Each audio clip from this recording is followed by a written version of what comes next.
زیرک رهبري شوي توغندي او افغان هوایي ځواک نړیوال نومي لیزارډ چې په انګلیسي کې لنډۍ لټکي ته وایي 12 میگا پایکسل کمره GPS او په لیزر سمبال دا توغندی د هوا نسمکې ته د الوتکې پر مټ د استعمالیدو وړتیا لري.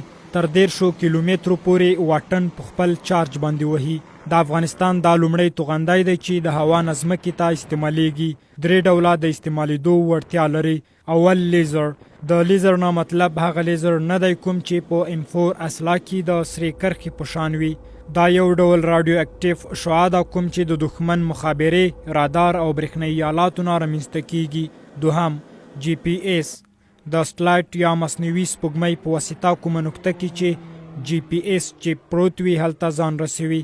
دریم موبایل ریکامند. که چیرته تاسو ته د دښمن موبایل شمیره معلومه وي، دا توغندی هغه فریکونسي چې د موبایل سیګنال نه رامنځته کیږي پیژني او همدې سیګنال ته پرې ځان رسوي. په کوم ځای چې استعمال شي تر 400 متره مربع زیات تخریب کوي. په دې سربیره د ځان خوندیتوب وړتیا لري.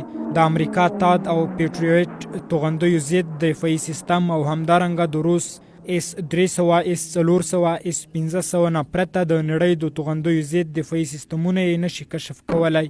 دا توغندی په 2007 میلادي کال کې د اسرائیلو لخوا جوړ شوی دی او اوس یې د افغانستان په ګډون 22 هیوادونه لري او 114 نورو هیوادونو یې د ترلاسه کولو هڅې پیل کړي. یا توغندی هغه هیوادونه ترلاسه کولی شي چې د دې توغندي لیسنس یې ترلاسه کړی وي.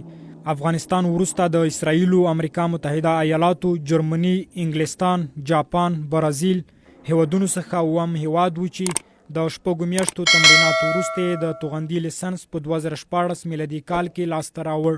د یاد توغندي د ترلاسه کولو مهم شرایط دا دي: 4G جیټ الوتکې ولري لکه F14 F18 خرونیټ F22 ریپورټر I9 سوپر ټکانو آیلاس ټانډروبولټ میګ 9 سوخسو 10 50 او سپر میګ 15 او همدارنګه د الوتکې باید په سپیشل ویپن ټیم سیستم باندې هم سمبال وي. دا هغه سیستم دی چې الوتکه د رادار په واسطه توغندی رهبري کولی شي. افغانستان یوازې 28 سوپر ټکانو الوتکې د دې توغندي استعمالیدو وړتیا لري. افغان هوایي ځواک اوس 1800 دا ډول توغندي لري. دا ویکیپیډیا د معلوماتو له مخې افغانستان د نړۍ 5م هیواد دی چې دا ډول ډیر توغندي لري او دا توغندي افغانستان ته د امریکا متحده ایالاتو راټیون شرکت لخوا ورکړل شوي دي.